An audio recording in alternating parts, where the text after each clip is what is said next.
Good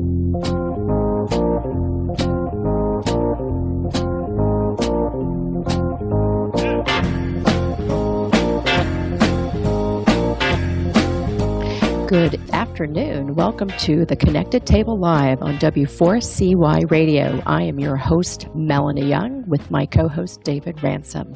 Each week we bring you the dynamic people in the world of eating and drinking. And today we're going to start with spirited women. A lot of women working in the spirits business, and we are delighted to have two delightful ones who are really smart and doing amazing things with us today. Our next guest... Remember, this is the Spirited Woman Day. That's right. Our next guest is actually one of our favorite people in the spirits business, Allison Patel, who is the founder and owner of Brenne Single Malt Whiskey, which is produced in the Cognac region of France. Bet you didn't think we'd be talking about French whiskey, did you?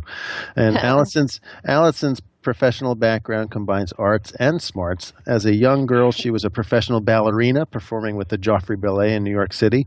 And after retiring from the Corps de Ballet, she worked in national sales and marketing for Exhale Spa. So obviously she's in good shape too. She kind of went from the bar to the bar, shall we say. Did you not? Allison, welcome to the show. Hi, thank you so much for having me. How are you? It's so good to have you here. That was quite an intro. I'm very flattered. Well, you have quite an interesting background from ballerina in the bar to whiskey in the bar, and of all things, a French cognac whiskey. So our first question is to tell our listeners exactly what Brenne Whisky is, because it's very unique and very good. Thank you. Sure. Yeah. It came from a dream of mine and kind of a love of single malt whiskeys. And furthermore, kind of these single malts that were starting to pop up from what's now been pegged as the international whiskey kind of group or the world whiskeys. So really, I was just fascinated with the developments in the single malt category from the producers who were outside of Scotland and Ireland. And in that context, I was surprised at the time of my exploration of these whiskeys why we didn't see more of a conversation around terroir in whiskey happening, which we see a lot in wine, and we hear a lot about in wine, and terroir being of the earth.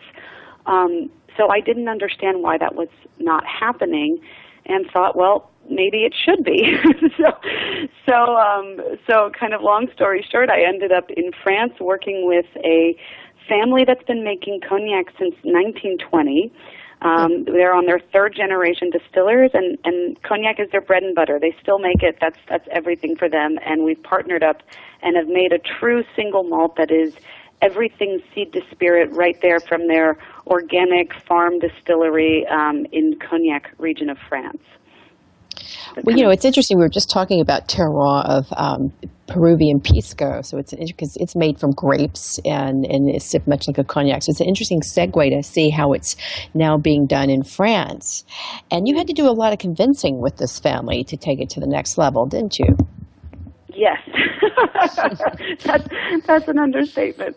But they're lovely. They've completely come around to the idea. And I get the coolest phone calls sometimes, and for people listening, I speak a little bit of French. I speak enough to get around, but I'm definitely, unfortunately, not fluent. Try as hard as I do to be so. But they'll call me, and like sometimes my distillery picks up the phone and he just goes, "Allison, wow, great job." Click. And that's it. And that's it. They're so happy. They're so That's proud. funny.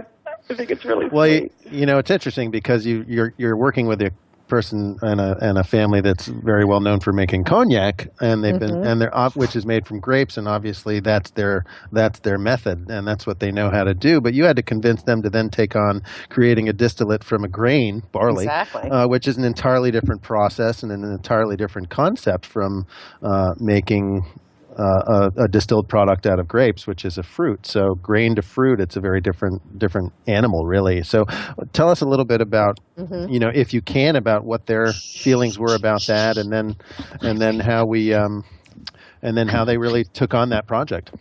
Well, sure. It's a great question, and it's it's a twisted story because there's just so many layers. But in all reality, I actually came into working with them. They had already started making what is now Brenne. And this was their house spirit. Right. So if you think about grower champagnes, in Champagne region, you have all these little farm wineries making the champagne and then selling it to the bigger houses. And you have the exact same thing happening in cognac. Tons of little farm distilleries that have had contractual obligations and work very well for generations with the larger houses of cognac.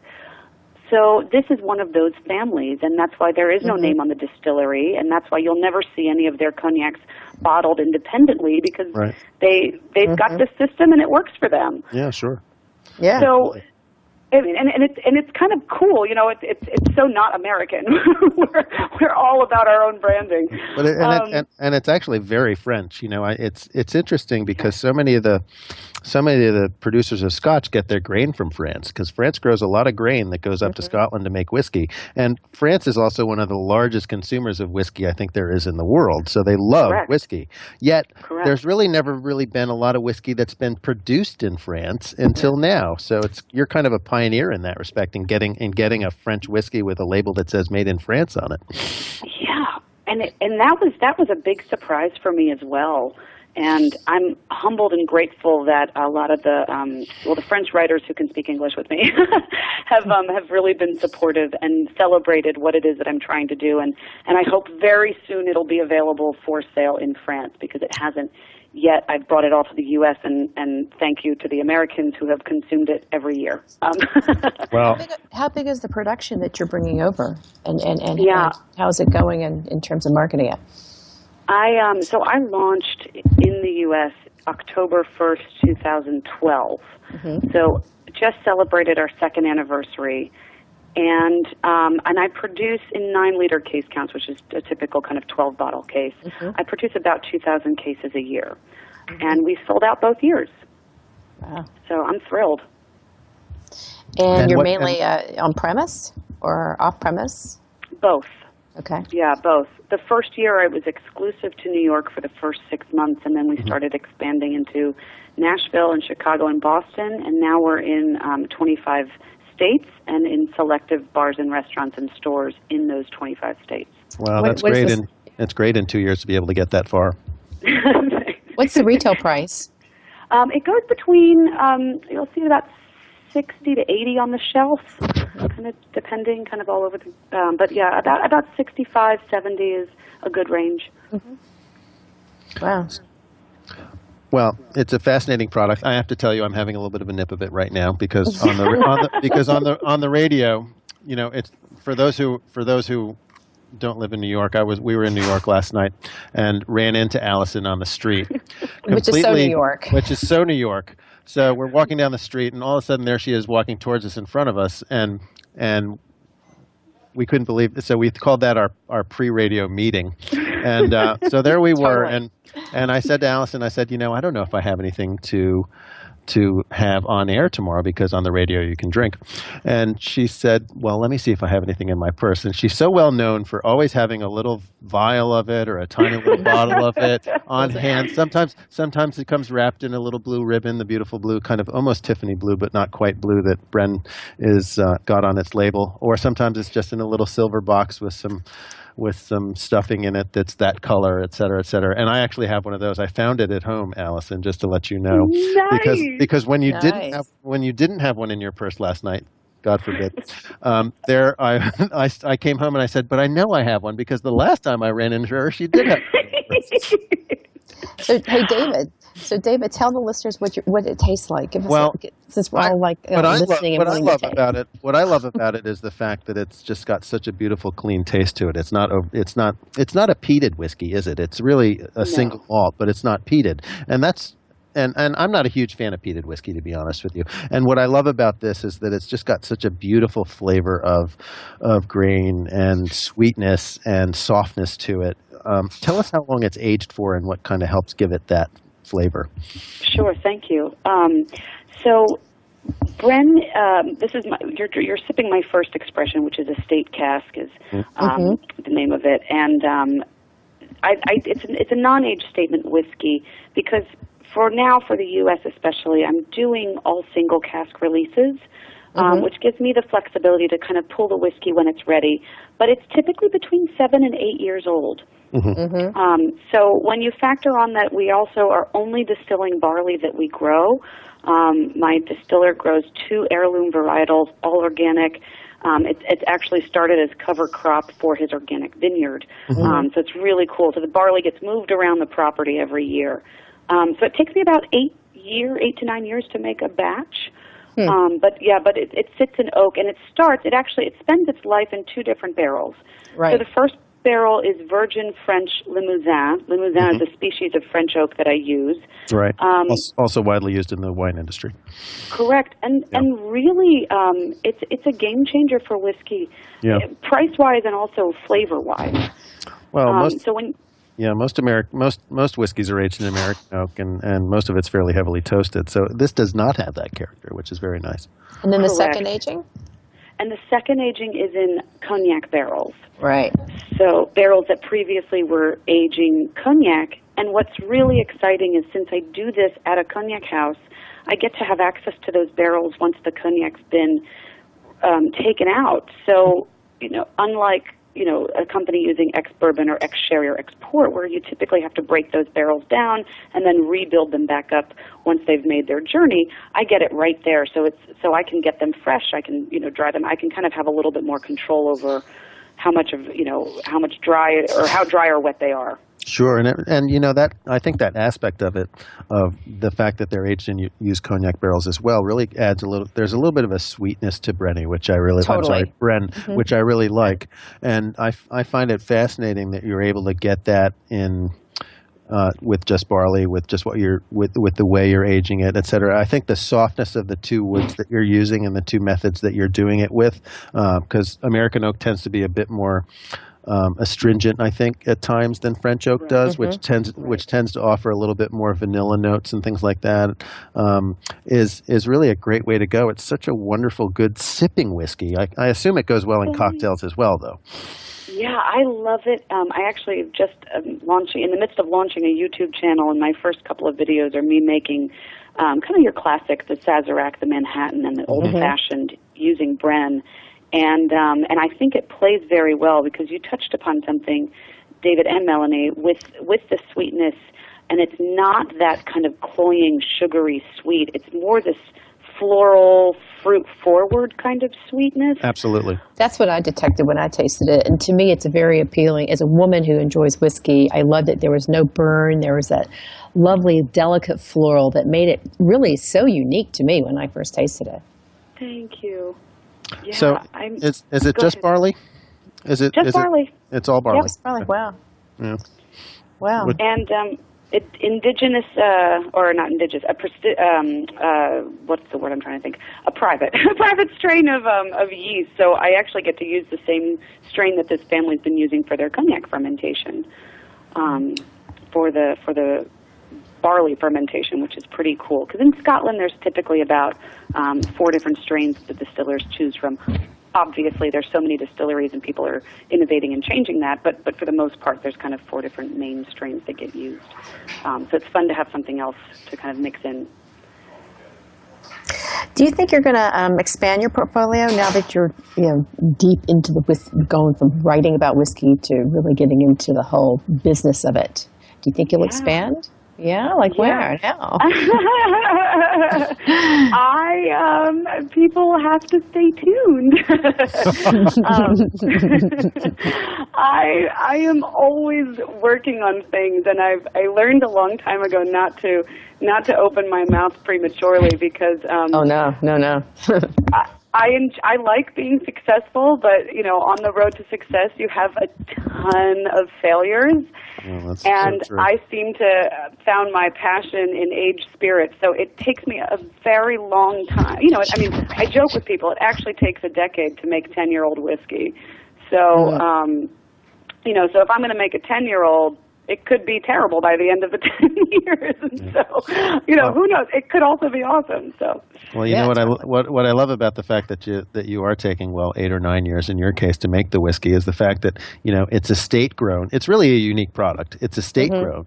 The barley comes from the estate. You're not bringing it in on a truck from somewhere off the spot market. It's made in French oak. It's made in cognac barrels. It's not made in American oak like everybody else that makes whiskey does. So it's got a great unique character to it, and the story is so unique as well. It's really, I just love the product. Thank you. Yeah. Tell us a little bit about. I know when you started writing about whiskey, you wanted to travel around and create a blog about whiskey, and it took you to France. When you got there and really kind of came to the realization that you wanted to make whiskey instead, what was that change like for you to come from somebody who was looking at it from the outside to looking at it from the inside? Yeah, frightening and exciting. It was daring. And very daring. Kind of like stepping off a bridge. Yeah, my friend said it was like I stepped off of a cliff with a jetpack on my back that I'd never turned on to test, and I didn't turn it on until after I had jumped. Yeah, that's exactly what I did. I mean, and I'm crazier still because we're self-funded, so we don't have any outside investors. I don't answer to anyone but my crazy self. And and my loving husband deserves a mention in this. Who I've also met and is a great guy. Thank you. Yep.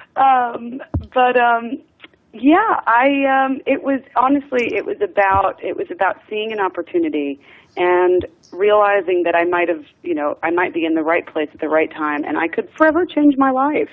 Yeah. And it could have been the biggest failure too, and I was not okay, but okay enough with that realization that I realized I am a risk taker. I'm a calculated risk taker. So it seemed for me in the moment and in that position in my life, it seemed like the right choice. Well, it is the right time because we're seeing more and more women who are getting into the whiskey business in the actual production and creation of brands. And it's a great time. It really is, whether you're working in front of the bar, behind the bar, every aspect. But on as the a bar, woman, no. Yeah, on the bar. But have you faced any challenges along the way as a woman in what has always been a traditionally male-dominated business? Yeah, absolutely. I'm always surprised by it. Because, and David, you and I have been at, the Whiskey Live shows together and the Indie Spirits and things like that. I'm always standing behind the table pouring, so I don't see myself juxtaposition with everyone else. Right. And in that, I don't realize how much of an anomaly I actually am. And so I am often misunderstood or, people think I know less than I do, and it happens. I mean, there's definitely gender biases that happen, but on the same hand, I think a majority of people are equally surprised, or more so surprised, and very supportive of it once they realize. Because I think people do like to champion the underdogs. I know I do. So. Well, I think we all do. Yeah. So how many minutes do we have left, Dave? We have about 2 minutes left. We have 3 minutes. Yeah. First of all, I want to know, you've been named one of the top 10 women in whiskey by Drinks Magazine. Pretty good. Thank you. Yeah, very good. How can people learn more about Brenne? Tell us your social and also about that new YouTube channel. Thank you. Yeah. So Brenne as a whiskey brand is pretty easy to find everywhere. The website is drinkbrenne.com. And Brenne is Brenne. And I'm on Facebook, Instagram, and Twitter with it as Brenne Whisky, and we don't spell whiskey with an E. So Brenne Whisky on Instagram, Facebook, and Twitter. And then for me, I am on Instagram and YouTube is Allison Patel, and Twitter is Whiskey Girls. Again, no E. And Facebook, you can find me, Allison Patel. Terrific. Well, we're certainly happy to have you on the show today. I know you and I have been talking about trying to either get an article together or a radio show together for a long time now, and of course it took me having my own show based here in on W4CY Radio to do it. So I think we're really happy to have finally gotten together and gotten you on the show. I'm so honored. You guys have been such supporters of mine since day one, and I really, truly appreciate it. Well, I remember the first time you and I chatted, I said, how'd you get into the whiskey business? And she said, well, she goes, originally I really just wanted to start to figure out what my husband was drinking and why he loved it so much. So that's kind of what took me down that path. And then all of a sudden this whiskey appeared, and here I am. That's exactly right. So that was that. Well, listen, Allison Patel, Brenne Whisky, it's one of the great products to come out in the last 4 or 5 years. I think it's really just a wonderful product, and it's the one in the blue bottle on the shelf when you go into a liquor store. So just, if you can find it, get it and drink it, everybody. It's been great to have you on the show. Thank you so much. Yep. Safe travels, Melanie. Thank you. Thank you, Allison. We'll see you on the sidewalk. I can't wait. Yeah, look forward to it. Laugh for you. There you have it. Look forward to that, too. Folks, this has been The Connected Table. And Melanie, you want to wrap up? Yeah, we want to thank everybody for listening, and we encourage you to tell people to tune in. We are weekly every Wednesday at w4cy.com, and we will also have these podcasts on iHeartRadio.com, so you can go there as well. We're Melanie and David. We're your insatiably curious culinary couple, and we want everybody to have a delicious week ahead, and don't forget to eat, drink, and explore all the good things that are out there. We'll see you next week on the radio with Kevin Sraley. Thank you very, very much.